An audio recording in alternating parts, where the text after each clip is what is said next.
Or any gesture taken in anger only creates more anger. Any gesture taken in anxiety just recirculates the anxiety. It seemed basic. But the Blake line was that I kept hearing. It was sort of like a little bodiless, tuneful teenager in my heart singing. Sort of, vain the sword and vain the bow. They never can work war's overthrow. The hermit's prayer and the widow's tear alone can free the world from fear. For a tear is an intellectual thing, and the sigh is the sword of an angel king. So I kept hearing that. Then I began thinking about how would you, when I was in high school, they taught, little lamb, who made thee? Dost thou know who made thee? But then it's really, little lamb, who made thee? Dost thou know who made thee? Because if you were really asking a lamb, do you know who made you? So I realized that could have a tune that way. So I started, little lamb, who made thee? Dost thou know who made thee? Gave thee life and bid thee feed by the streams and o'er the mead. Gave thee clothing of delight. Gave thee clothing of delight. Gave thee clothing of delight. Softest clothing, woolly bright. So the speech of it, the talk of it, imperceptibly moved over into melody. So I just spoke the poems aloud to myself on a tape machine, and I noticed whether the tune went up, the tone pitch of the syllables went up or went down. And then just worked out tunes very, almost intuitively from that. Dig? It's really simple. It's really very easy and simple. You can take almost any any piece of talk that has some kind of feeling in it. The feeling will come out in different tones, in the different tone of voice that you use to emphasize different words. So any talk that has any real feeling in it, that has different tones in it, that can then be made into a tune or melody. As if you're just simple-minded, following the literal emotions in the syllables. Syllables have emotions. Syllables have emotions. And the emotions are manifested in the tone when you pronounce them aloud. Does that make sense? Anybody not understand that? Especially if you're writing rock and roll or any kind of new wave or punk or anything like that. It's a useful trick. I think probably Dylan and other people work with that intuitively. People that are influenced by William Burroughs in the new wave, like Laurie Anderson or Patti Smith, have a genuine beginning in poetry. Jim Carroll and Patti Smith and Lou Reed all used to work around in New York's St. Mark's Poetry Project. And, were regular poets before they got out into music. The first individual freak poet, individual poet was Sappho, who 650 BC in the Western world, and she all her poetry was song, and she taught her girls to sing hymns to the goddess and love songs. And there's always been poetry connected with, or music connected with poetry in the Greek plays. For instance, in Sophocles and Aeschylus, there was a chorus that chanted and danced, like Mick Jagger sort of, chanted and danced and pronounced the words. That goes back to Greek plays, the chorus. And you know the phrase, like the poetic foot? Anybody know that? 5-foot line, iambic pentameter, 5-foot line. How many feet in this line? You know that word, the foot. That comes from the old Greek measurement of the chorus, dancing. That's why they used the word foot in the measurement of the verse line of poetry. All the way back, that's the etymological root of the use of that word foot. So poetry and dance and music have always been together until maybe the invention of the printing press, which began separating the words from the body. And then at the turn of the century, one great poet, Ezra Pound, pointed out originally that poetry and music were together, and that it was important to follow the tones of the vowels. That's Ezra Pound's word. Follow the tone leading of the vowels. Where the tones go in the vowels, you can then extrapolate tunes. And that's Pound's slogan, follow the tone leading of the vowels. Tone leading of the vowels. You understand the phrase? Whether the tones go up and down. The pitch of the vowel when you're talking it. It's not that technical. You just listen to yourself talk. Basically, it means listen to the sound of your own voice and hear the melodic variation. And don't talk in a monotone. Or if you're reading poetry, don't say blah, blah, blah. Little lamb, who made thee? Dost thou know who made thee? Gave thee life and bid thee feed. It's little lamb, who made thee? It's like as if you were really talking to someone. So then the poetry is actually really talking something real to somebody. It's no more dopey than regular conversation. So Pound was the one that tried to bring music and poetry back together again. And white intellectual rock and roll of this generation partly comes out of Ezra Pound, oddly enough. You could trace a line from Pound through Kerouac, or Pound Williams through Kerouac, through Bob Dylan, through Bruce Springsteen. And they're in one lineage with the original insight and impulse of Pound and the input of Pound to return poetry and music together that influenced Kerouac. Kerouac's poetry blew Bob Dylan's mind, according to Dylan, and Dylan blew the United States' mind with poetry and music. So, it's like an interesting history, if you know the gossip history of it. Yeah. You mentioned that, like, when he was talking about music, that it came sort of instinctively to you and everything.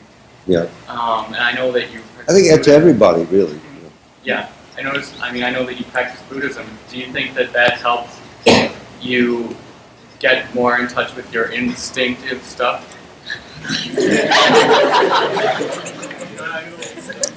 It doesn't quite help me get more in touch with my instinctive stuff, but it makes me notice that I'm in touch already.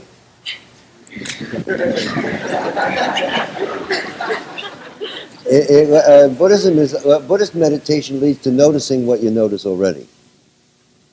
So you notice what you notice, or you see what you see. So that brings up the subject of, but what is Buddhism anyway?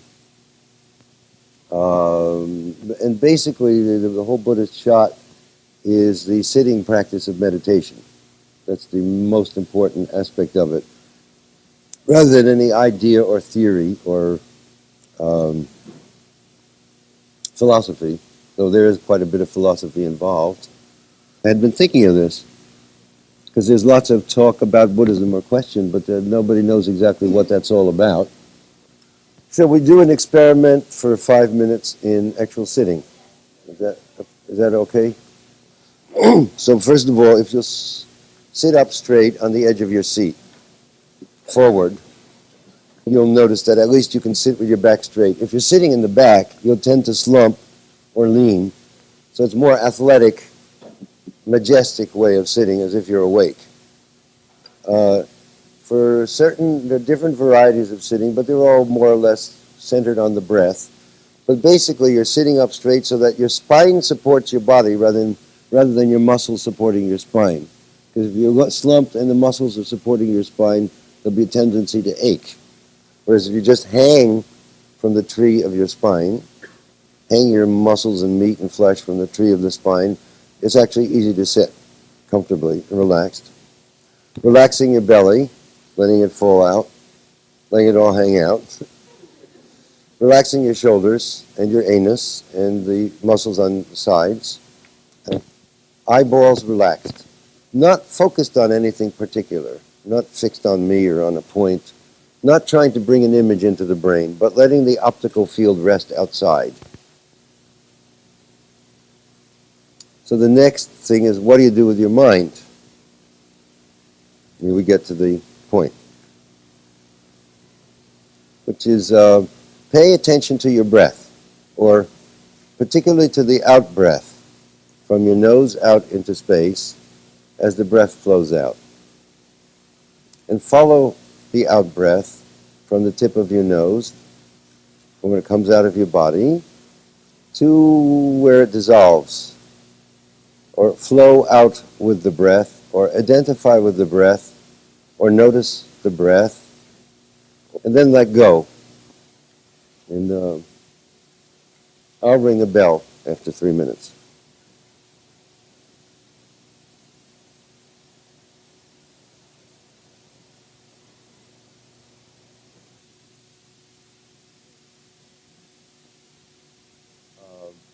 So the process of shamatha, or quietening the mind, leads to more precise observation of the phenomenal world around you and inside, including some profile of the rising of thought forms, their flowering, and their disappearing as you let them go. So you may have more of a profile of the procedure of your own mind from that practice, or some glimpse into maybe the mechanical nature of thinking, and a realization that the thoughts in your mind are not your whole mind, but there is also that space in which you can observe the thoughts going through your mind, like clouds passing through the unobstructed blue open sky. You also get, the main thing you get more familiar with is the sense of your own equanimity, immovability, the fact that all these emotions are actually not really permanent.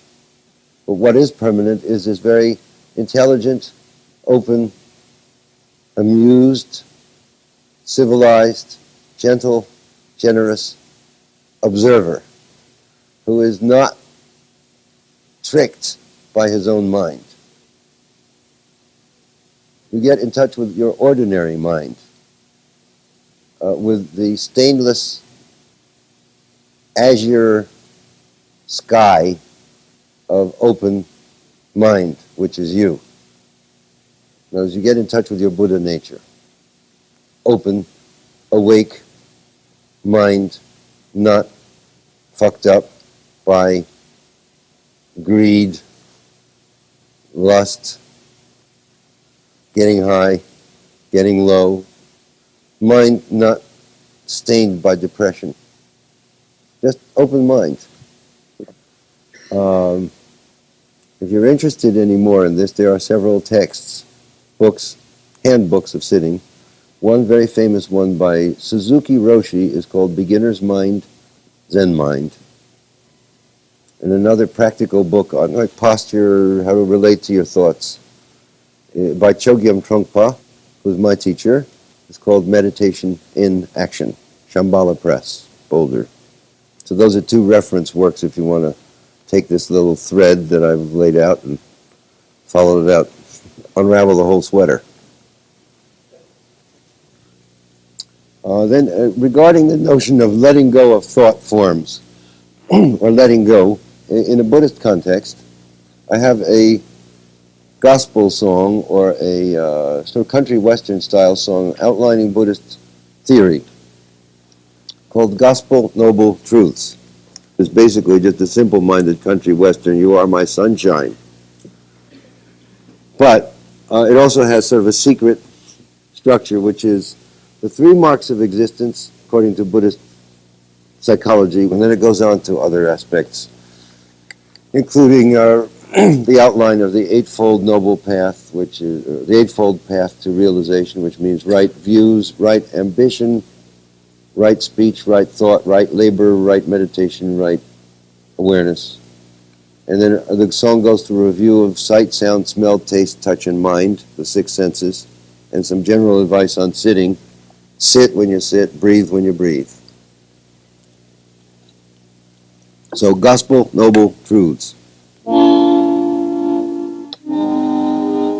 Born in this world, you got to suffer. Everything changes. You got no soul. You got no soul. Try to be gay. Boom, boom, boom, boom. Ignorant, happy. You get the blues. You eat jelly roll. You eat jelly roll. There is one way. Pum, pum, pa-da. You take the high road in your big wheel.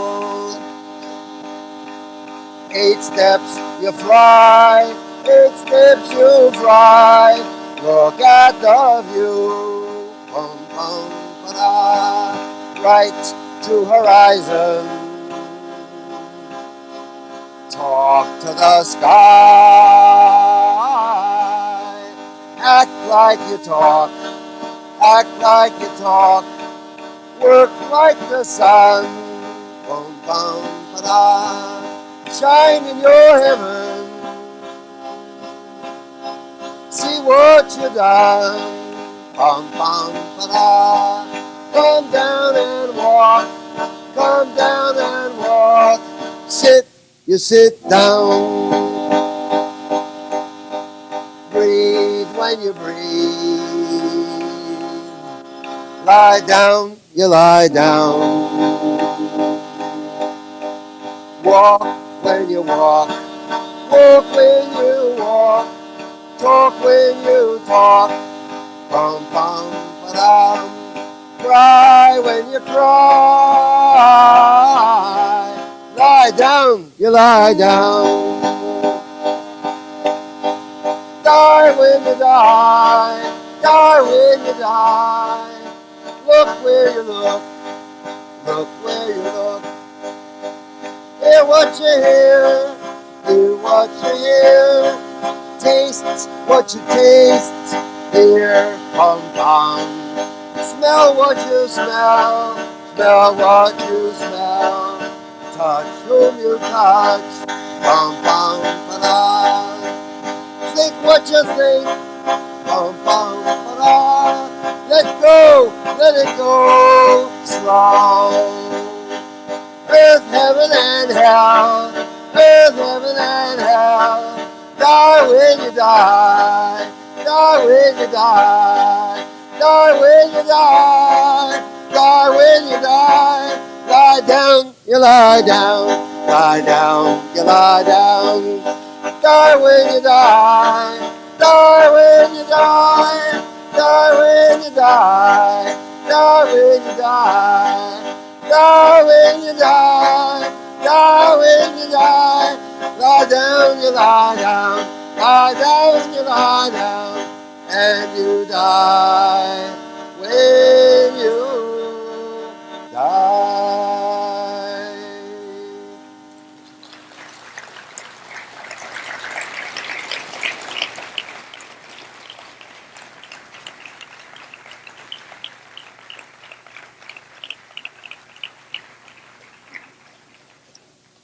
Unobstructed breath. Inspiration. Inspiration in poetry means unobstructed breath. Inspiration, expiration of breath. So the old idea of poetic inspiration is related to meditation somewhat, in that it's an awareness of unobstructed breath.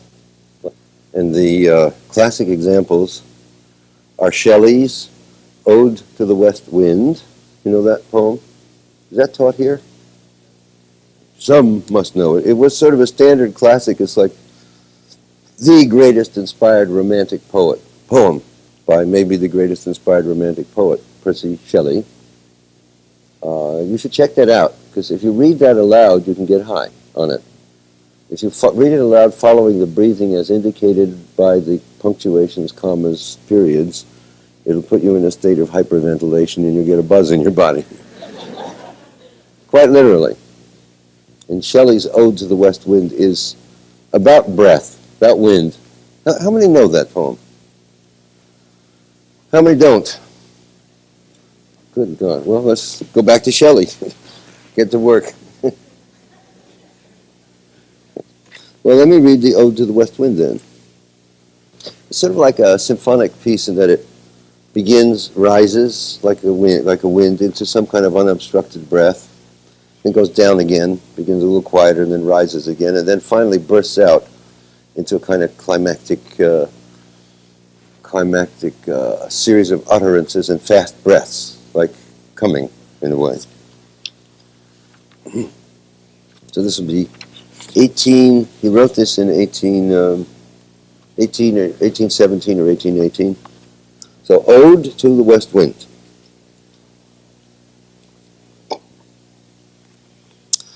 O wild west wind, thou breath of autumn's being, thou from whose unseen presence the leaves dead are driven, like ghosts from an enchanter fleeing, yellow and black and pale and hectic red, pestilence-stricken multitudes, O thou who chariotest to their dark wintry bed the winged seeds, where they lie low and cold and low, each like a corpse within its grave, until thine azure sister of the spring shall blow her clarion o'er the dreaming earth, and fill, driving sweet buds like flocks to feed in air, with living hues and odors, plain and hill.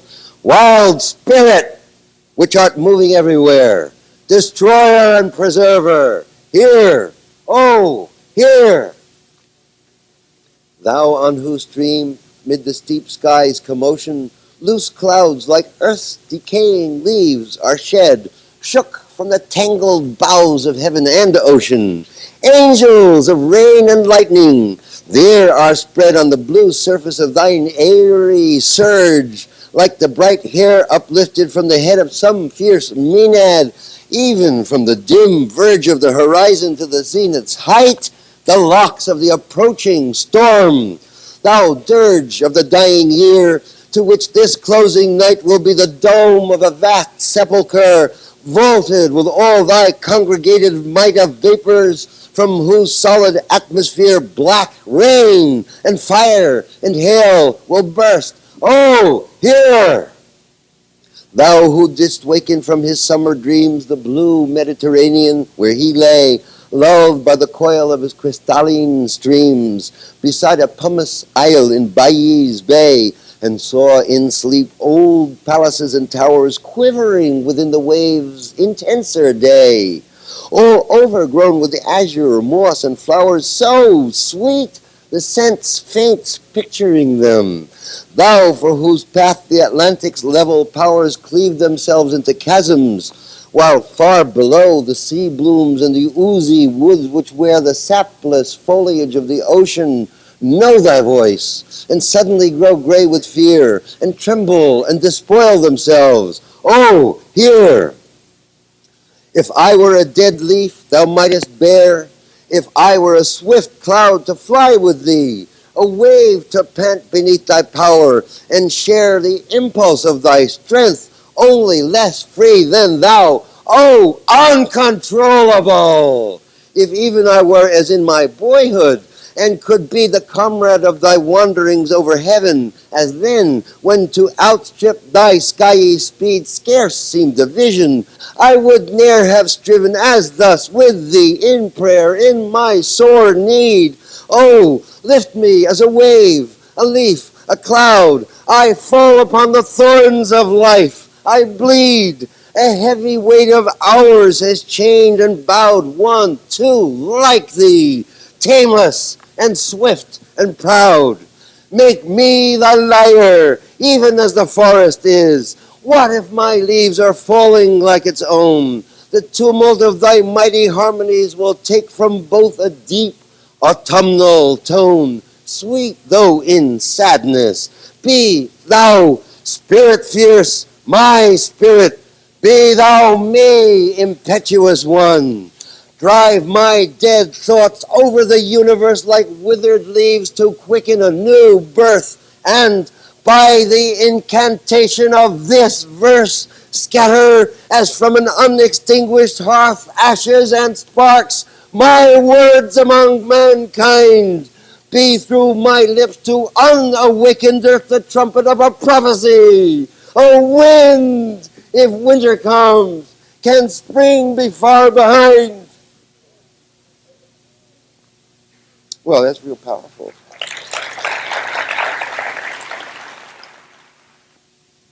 Yeah. Some of your poems, naturally, everyone's heard about you've been criticized for some of them being somewhat explicit and graphic. I was wondering if you were doing that for different motivations in different poems. Well, give me way back. There's this problem. Am I doing it to shock or rebellion, or am I just? What's the motive for being explicit and graphic? I didn't know that people, it seems a strange idea that one has to explain the reason for being explicit and graphic. But to use another word, Walt Whitman used the word candor, frankness and candor, C-A-N-D-O-R. And he said, poets and orators to come. He was calling for poets in America in the future to be candid. So if I'm taking down like a stenographer the contents of my mind, I can't censor it. I could, but it would fuzz the picture. And the subject matter of my poetry is the contents of my consciousness. Not the external world, but how my mind sees them. It seems to me politically and socially and personally a relief to be candid in public and talk about what's real to me, rather than hide it, mask it, or surround it with bubble gum. I think it cuts down the amount of public paranoia, because paranoia comes from not knowing what's going on and guessing wrong. You know, like this Pentagon has all these secrets and nobody really knows what's going on, and naturally everybody gets a little jittery. So poetry seems to be a sort of laser beam weapon in the Star Wars thing that clears the air of paranoia. So that's the social public function of dirty words. To make a long story short, you know, that I'm using the language that is spoken every day by everybody, including me, except I'm letting them be into formal poetry. And that goes back 100 years when Wordsworth said we should use the diction of ordinary men of intelligence in our poetry, rather than using a worn-out, poetical, used-up, traditional language. We should revivify the language with our own mouths every century. So just using the talk that we actually talk, writing in the American language rather than the English or the anthology language, but writing in the American language as spoken in Paterson, New Jersey, or Detroit, Michigan. Yes. Could you explain the influence of Jack Kerouac on your writing?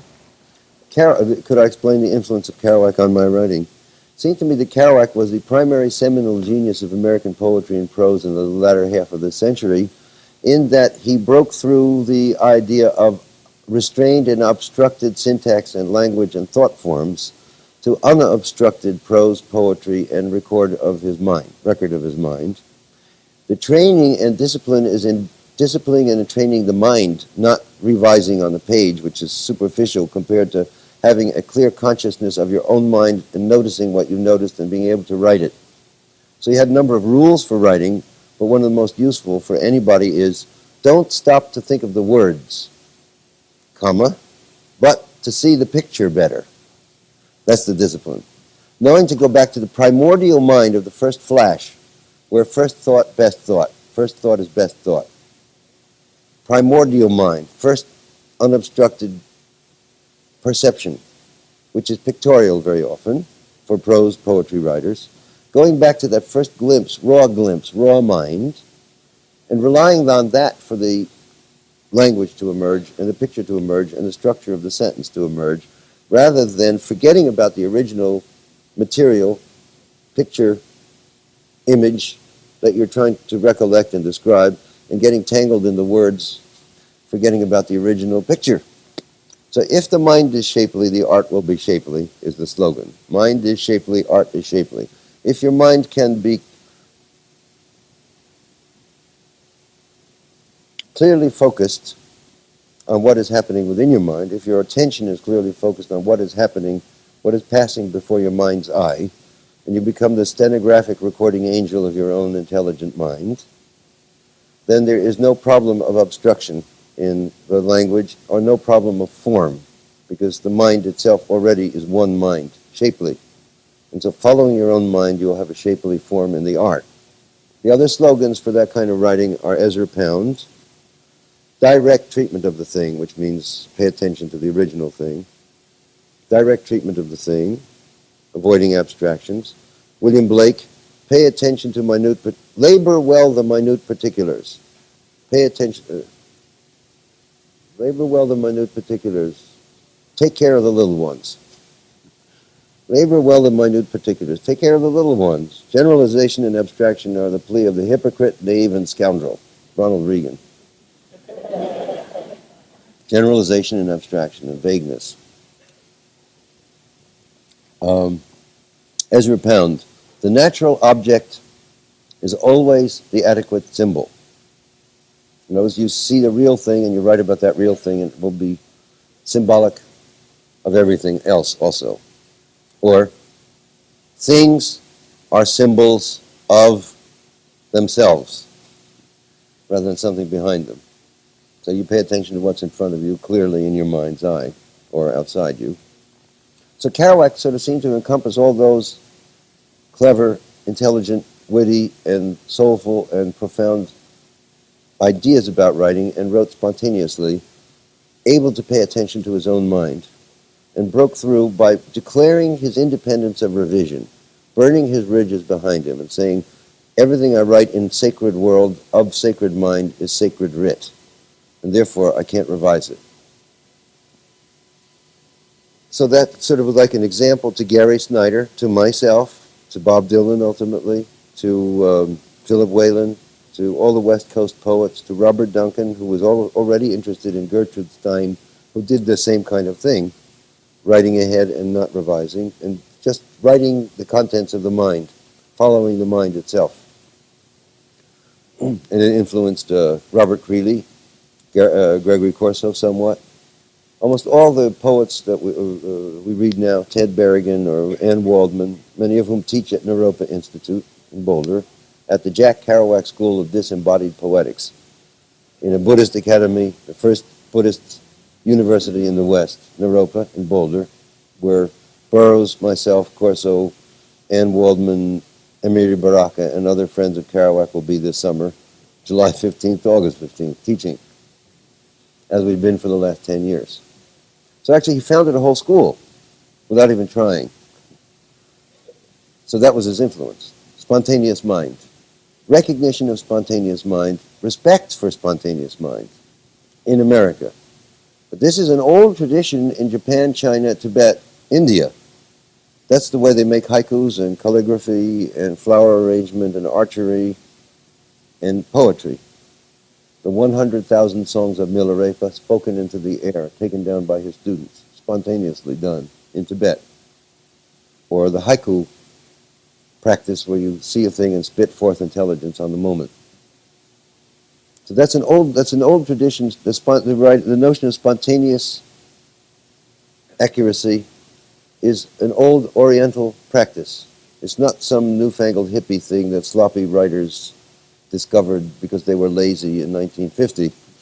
It's actually a classic tradition. Going back in the West to the old bards, or in this century to the great classic black blues singers who made up improvised songs, knowing their form well, or the calypso singers who specialized in improvisation on erotic or political subjects. It was an improvised art. So it's an old tradition in both the East and the West. Very often persecuted and neglected because it tells the state secrets and tips everybody's mitt to what's actually going on and says embarrassing things because it's all real and personal rather than impersonal, objective, and meaningless television hypnosis. It breaks through that hypnosis to some raw thought. And as Plato said, when the mode of the music changes, the walls of the city shake. When private understanding becomes public and a new body rhythm or a new understanding gets loose and is let loose on the public understanding, everybody's senses slightly change and begin to look at the television and say, who is this actor? They might say, who is this actor? And notice that he's reading lines rather than using his spontaneous mind and being honest. So, what's our bell buzz? Before we leave, do you have any advice to the young? Learn how to meditate. Get yourself a teacher. Learn a musical instrument. As Confucius and Plato said, music is the harmony that gets the soul together. So music is part of basic education. Learn some kind of physical balance thing like Tai Chi, Aikido, or anything that will unite your body and your mind. Practice the arts that unite your body and your mind so you escape the schizophrenia of television. And pursue an art, and do the best you can, and always address the Buddha nature or open sky mind in anybody you talk to, and you will never go wrong. Okay?